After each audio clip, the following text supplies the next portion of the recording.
السلام عليكم ورحمة الله وبركاته، عاملين إيه؟ يا رب تكونوا بخير طلاب أولى بكالوريا. إن شاء الله هنبتدي النهاردة أول محاضرة أو أول سيشن في الريفيشن بتاعنا أو الشرح بتاع منهج التوفاس اللي هو بتاع الجافا سكريبت.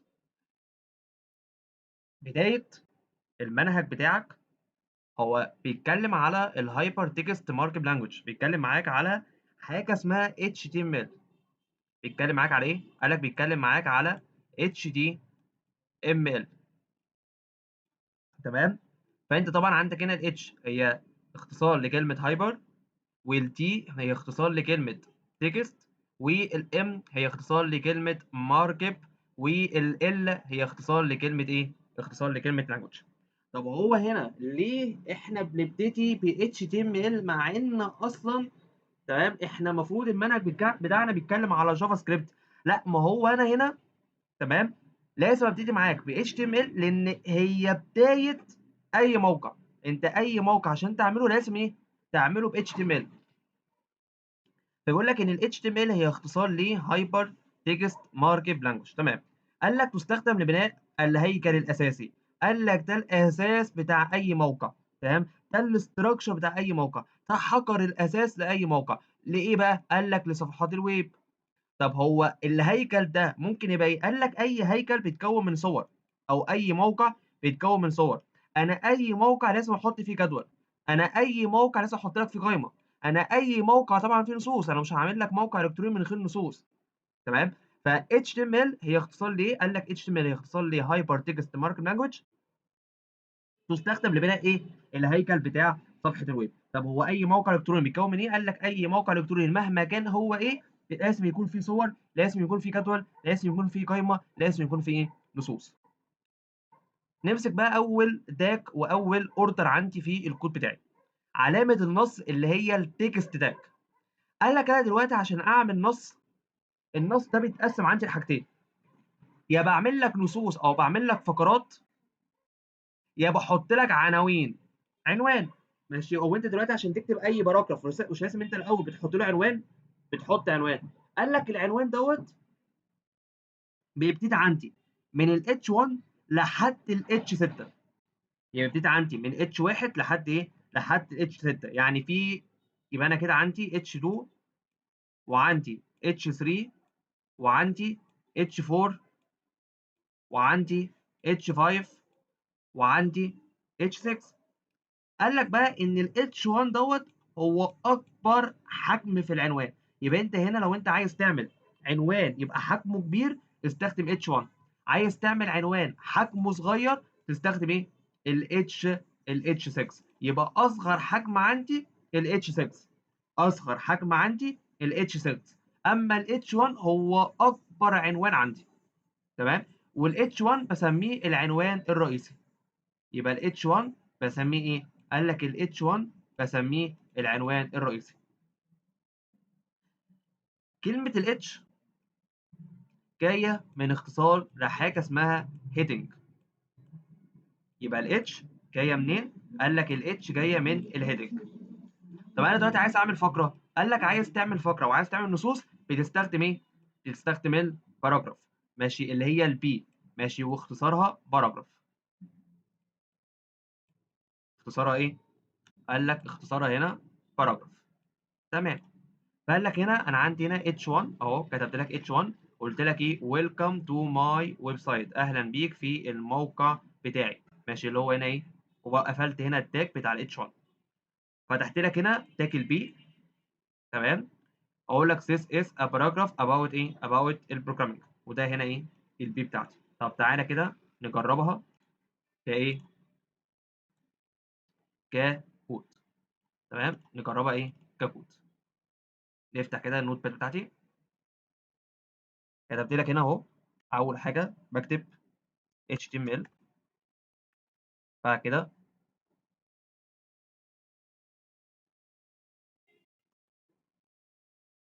بافتح هنا تاج الهيد. ده مش عايز تاج الهيد دلوقتي، بس انا لازم ايه؟ ابتدي بيه. احط هنا التايتل بتاع الويب سايت بتاعي، اكتب مثلا تو فاس، ده عنوان ايه؟ الاسم بتاع الموقع، واقفل تاج التايتل لما بقفل تاج التايتل بقفله بايه؟ بقفله بالسلاش. بقفله ايه؟ بالسلاش. تمام. بعد كده اقفل تاج الهيد، وبعد كده افتح تاج البادي. تمام. نكتب بقى ايه؟ h1. تمام. هنا في ال h1، هنا في ال h1 كان مكتوب هنا ايه؟ قال لك welcome to my website. اهو نكتب هنا welcome to my website، واقفل تاج ال h1. بعد كده نفتح تاج الباراجراف. تمام. كان مكتوب هنا ايه؟ This is a paragraph about ايه؟ البروجرامينج. اهو this is a paragraph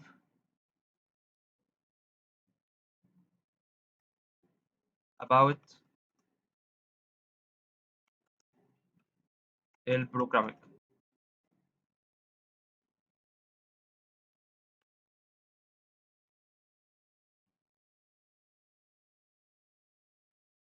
ماشي. واقفل تاج البادي، واقفل تاج ال HTML. وعشان احفظ الكود بتاعي بدوس على كلمة فايل، اقول له هنا save as، احطه على الديسكتوب.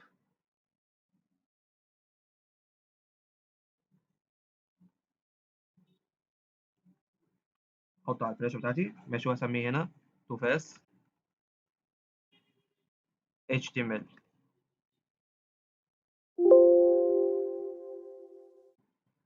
نخليها على الديسكتوب.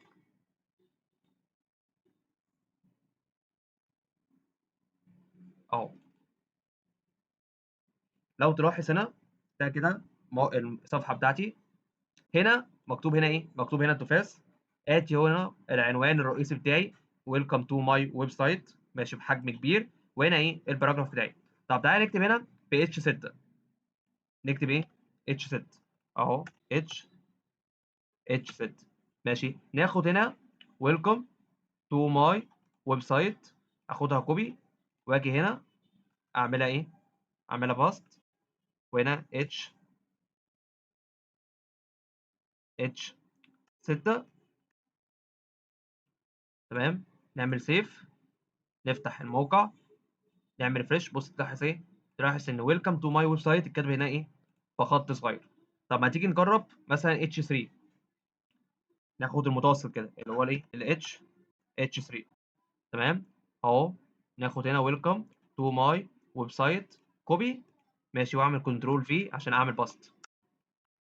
ماشي. واقول لك هنا اتش 3. تمام. نعمل سيف، نفتح الموقع، نعمل ريفرش. بص تلاحظ ايه؟ تلاحظ ان الجمله اتكتبت ماشي بحجم متوسط شويه ما بين ايه؟ ال H2 وال H ايه؟ وال H1. نكمل. القوائم بقى، قال لك القوائم هي تستخدم لعمل النصوص بطريقه مرتبه او غير مرتبه. يعني ايه؟ قال لك مثلا دلوقتي انا هعمل قائمه، مثلا والله اقول لك HTML، بعد كده اعمل لك CSS، بعد كده اعمل لك مثلا جافا سكريبت. عايزهم ايه؟ عايزهم ورا بعض بترتيب. قال لك لو انت عايز تعملهم يكونوا ورا بعض بس مش مترتبه، يعني ما فيهاش ارقام، تمام، بتستخدم ال unordered list وهتبقى بنقط. لو عايزها مركبه هتعملها بايه؟ هتعملها ب ordered list. بمعنى قال لك والله انا عندي هنا ايه؟ فتحت التاج بتاع ال HTML، فتحت التاج بتاع اليو ال. يو ال جايه من unordered، اليو بتاعه الان والال بتاعه ايه؟ بتاعه الليست. هتقول لي هنا ال اي يعني لسته. تمام. تكتب لي هنا اتش تي ام ال.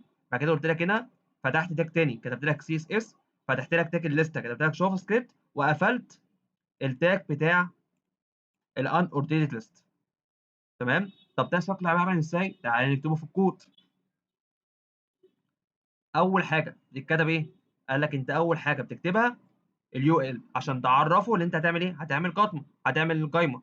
اهو هفتح هنا اليو ال. تمام. بعد كده هعمل هنا ال اي اللي هي الليست. هكتب HTML واقفل ال بعد كده هاعمل هنا برضه هاكتب CSS واقفل ال بعد كده هافتح هنا ال تمام، واعمل لك جافا سكريبت تمام، وافتح قصدي واقفل هنا ادي قفلت ال تمام، بعد كده اقفل الايه الUL ديت اهو، اقفل الUL. تعالى بقى نعمل سيف، نيجي على الموقع بتاعي، اعمل ريفريش، اتفضل. اتعملت ايه؟ اتعملت بنقط ماشي، واتكتبوا ايه؟ اتكتبوا ورا بعض. طب ليه اتعملوا بلغط؟ ما انا قلت لك هنا ان القايمه اللي منقطه بتبقى ايه؟ unordered ايه؟ unordered list. تمام. بعد دلوقتي بقى لعرض صور او ايمج. قال لك لعرض صوره اللي هي الايمج بستخدم الوسم دوت، اللي هو افتح تاج واكتب كلمه IMG اللي هي جاي من ايه؟ جاي من ايمج. قال لك دوت لعرض الصوره، يبقى التاج دوت بيعمل ايه؟ قال لك التاج دوت بيعرض لي صوره. تمام. وقال لك بقى مع الخاصيه SRC اللي هي السورس، اللي هي ايه؟ اللي هي السورس، يعني انت الصوره جايبها منين؟ والماستر هيبقى ايه؟ هيبقى الالت. بمعنى انا دلوقتي عشان مش حاطط صوره بصراحه في مكان فمش هعرف اطبق فيها، فانا هنا فتحت لك تاج، هنا فتحت تاج كتبت لك IMG كده، انا هقول له ايه؟ ان انا هستخدم صوره.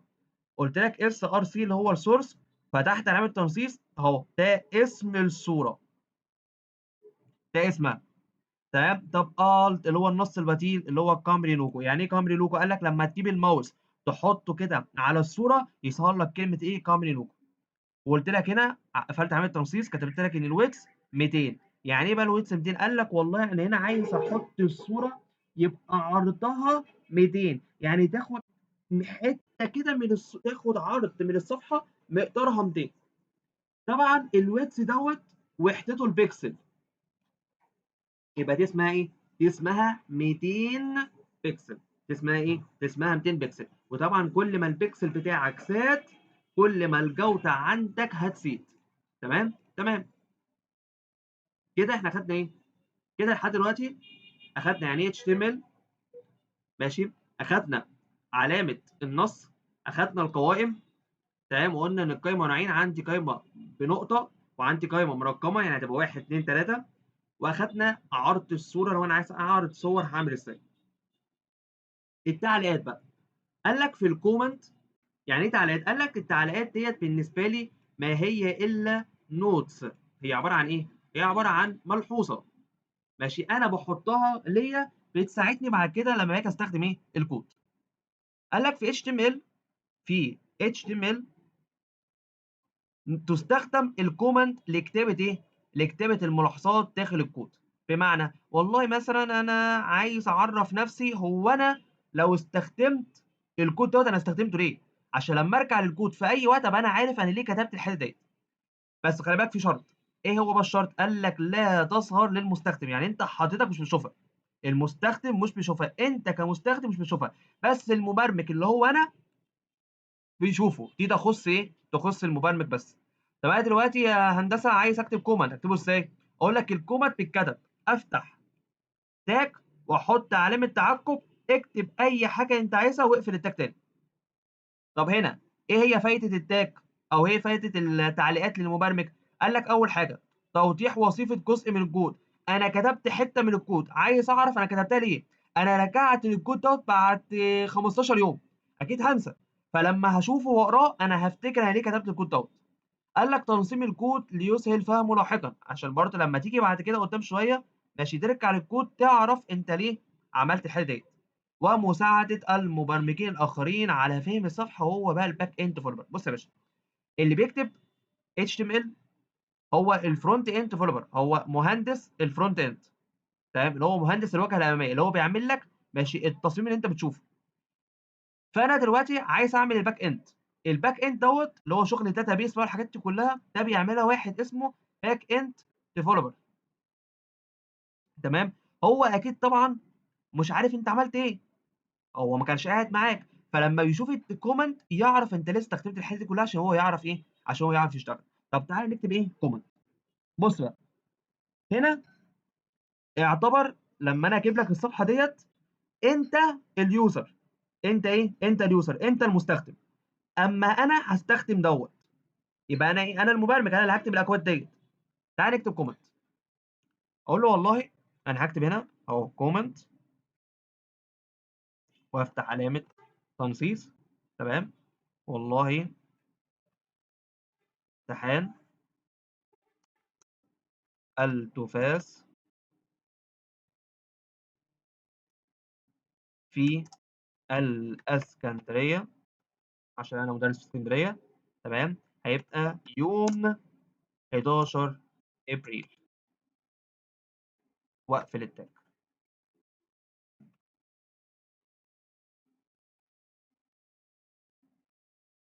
تمام، واعمل هنا سيف، افتح الموقع، اعمل ريفرش، ما ظهرش. بص اهو، اعمل ريفرش، اعمل ريفرش، ما ظهرش. ما كتبش قدامك ان امتحان التفاس في اسكندريه يوم 11 بالليل. ليه؟ لان انت كيوزر انت مش هتشوفها، بس انا كادهم، انا كمبرمج ايه، انا بس اللي انا هشوفها. تمام، تمام، كده احنا خلصنا الجزء بتاع ايه، الجزء بتاع HTML. تمام، ده كده كان الفصل 18. تعالى بقى على ال CSS. قال لك ال CSS ديت هي اختصار لكلمة كاسكادنج ستايل شيت. قال لك تستخدم في تصميم الصفحة. أنا دلوقتي لما بكتب لك الكود ده قدامك، أنت شايف فيه أي تصميم؟ لا، أنت مش شايف فيه أي تصميم. طب شايف فيه ألوان؟ لا، برضه أنت مش شايف فيه ألوان. تمام، طب كل دوت يا باشا عشان يبقى ليه ألوان، وكل دوت عشان يبقى ليه تصميم، يتعمل إزاي؟ قال لك يتعمل من خلال ال CSS. ماشي، من حيث ايه بقى؟ قال لك من حيث الالوان، من حيث التنسيقات، زي حجم الصوره. انا عايز الصوره تبقى 200 بكسل، عايزها تبقى كبيره، عايز تبقى صغيره، انا عايز الصوره الاتجاهات، انا عايزها في ناحيه الشمال، لا انا عايزها تحت شويه، لا انا عايزها في الشمال بس يمين، لا انا عايزها على الشمال بس ايه، في الشمال، يعني في الشمال فوق بس على شمال الصفحه. طب كل ده يتعمل ازاي؟ قال لك كل ده يتعمل من خلال ال CSS. قال لك اول حاجه تعالى ناحيه لون الحرف. انا دلوقتي كتبت نصوص هنا مثلا، كل الكلام ده كله مكتوب بالاسود. طب انا عايز اخلي ديت تبقى مكتوبه بالاحمر، طب انا عايز ديت تبقى مكتوبه بالازرق. تتعمل ازاي؟ قال لك بخاصيه لون الحرف. قال لك تستخدم خاصيه كلر اللي هي الالوان في سي اس اس لتغيير لون النص داخل صفحه الويب. اهو انا عايز اغير لون ايه، عايز اغير لون النص اللي هو كل اللي صار قدامك ده كله. تمام، يمكن استخدامه بطريقتين. اول طريقه استخدام الالوان، اللي انت تكتب اسم اللون. قال لك يتم تحديد وكتابه اسم اللون داخل الكود، ريد، بلو، جرين، بلاك، كله طبعا ايه، طبعا يتكتب بالانجليزي. زي ايه؟ قال لك هنا انا فتحت لك الكود HTML، كتبت البي اللي هو الباراجراف. هنا بقى علشان اكتب CSS بتتكتب جوه التاج بتاع HTML. فاقول لك هنا ان الستايل ايكوال، افتح علامه تنصيص، اقول لك كلر واحط نقطتين فوق بعض، واقول لك ريد، اخترت اللون الاحمر، وعملت فاصله منقوطه، وقفلت علامه التنصيص، وقفلت التاج، كتبت هنا ويب تو فورمات، وقفلت تاج ايه، البي.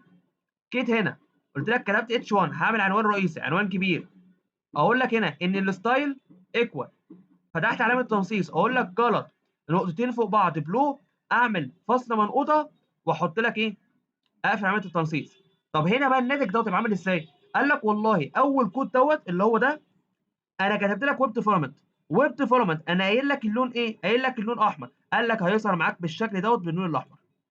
طب السي اس اس، قال لك السي اس اس هتطلع معاك عنوان رئيسي بخط كبير لونه ازرق. لكن جربوه، تعالوا نجربوه اهو. اجي هنا افتح تاج البي، هنا مكتوب هنا ايه، قال لك ستايل ايكوال، اه انا هنفذ كل حاجه، وعايز اللون ايه، عايز اللون يبقى ريد اهو، يبقى الستايل ايكوال. تمام، هو هنا عايز يعمل ايه، عايز يعمل كلر، يبقى انا اقول له هنا equal color. هو الكلر هنا عايزه بلونه ايه؟ عايزه بلونه ريد. ماشي، يبقى انا هفتح هنا اقول له ريد. تمام، واقفل واعمل سيمي كولون واقفل عمليه تنصيص. صح ولا مش صح؟ مش هو كده كده اهو، هو عامل كده. تمام، عمل نقطتين فوق بعض، بعد كده عمل ايه؟ السيمي كولون. تمام، واقفل تاج بتاعي واكتب هنا ويب ديفلوبمنت واقفل تاج البي. نيجي هنا بقى اعمل سيف، نفتح الموقع بالشكل دوت. ثانيه واحده.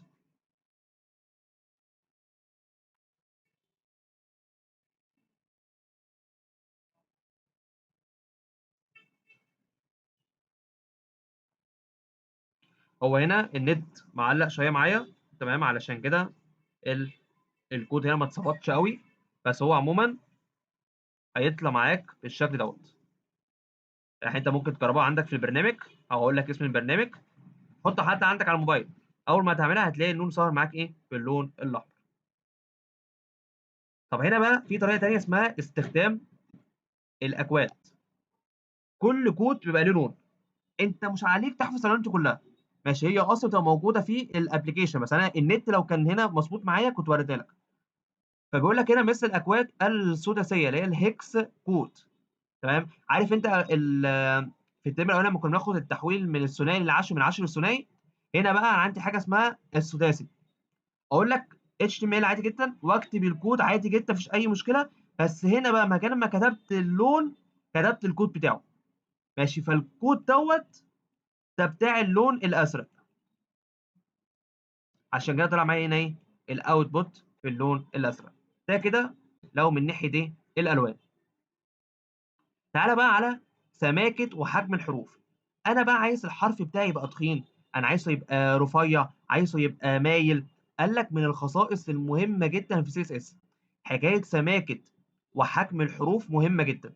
ليه بقى؟ هي اللي تتحكم في شكل النص. انت عايز الكلام اللي مكتوب في الموقع يبقى شكله عامل ازاي. تمام، قال لك حجم الخط اللي هو الفونت سايز ده بقى بيعمل ايه؟ قال لك تستخدم الخاصيه تحديد حجم النص والقياس بوحده ايه؟ قال لك بوحده البكسل. يبقى انت دلوقتي وحده حجم الخط بايه؟ قال لك وحده حجم الخط بيكون بالبكسل. تمام، فقال لك كلما زادت القيمه زاد حجم الخط، يبقى كل ما انت ما تزود قيمه البكسل ماشي هتزود ايه؟ حجم الخط. زي هنا كتبت لك كود HTML، قلت لك البي هكتب باراجراف، الستايل ايكوال عملت تنصيص فونت، ماشي اقول لك سايز 20 بكسل، يبقى انا كده عايز هنا الخط بتاعي حجمه قد ايه؟ الخط هيبقى 20 بكسل. طب انا عايز انهي جمله؟ جمله كمبيوتر ايه؟ كمبيوتر ساينس، او جمله كمبيوتر ساينس دي هتطلع معايا بالشكل دوت. ده بالظبط 20 بكسل. ده ايه؟ ده 20 بكسل. طب الويت، السمك بتاعك، قال لك السمك تمام هو بس هزود كلمه ايه؟ هزود كلمه ويت. مش هقول لك بولت. بولت يعني الخط عايزه تخين. الخط عايزه ايه؟ قال لك الخط عايزه تخين. هتطلع معاك بالشكل دوت. اكيد طبعا انت هنا شايف ايه؟ شايف في فرق ما بين كلمه كمبيوتر ساينس هنا وكمبيوتر ساينس هنا. هنا رفيعه شويه، هنا تخين. تمام، تمام. ده كده كان الجزء الاول من المراجعه بتاعتنا. مش هطول معاك قوي، هخليك بس ايه واحده واحده لحد ما نوصل ان شاء الله على يوم 10 نبقى مخلصين ايه المنهج بتاعنا، ونحل طبعا ايه الامتحان التجريبي واسئله ايه التجريبي بتاعتنا. الجزئيه دي مهمه جدا، لازم تتذاكر، وانا طبقت لك كل حاجه عملي. ماشي، حته الالوان يا ريت انت تجربها عندك في البيت تاني، لان هيبقى عندك النت كويس. انا بس عندي مشاكل شويه في النت فعشان كده البرنامج مش شغال. تمام، بس هيظهر معاك باللون الاحمر، وانت جربها في بيتك برضه، وكل كود انا كاتبه انت جربه بايدك مره واثنين وثلاثه. ربنا معاكم وان شاء الله الامتحان يبقى تمام ومش هيبقى فيه مشاكل في المنصه باذن الله تعالى. وبالتوفيق، واي سؤال اكتب لي فيه الكومنتات. والسلام عليكم.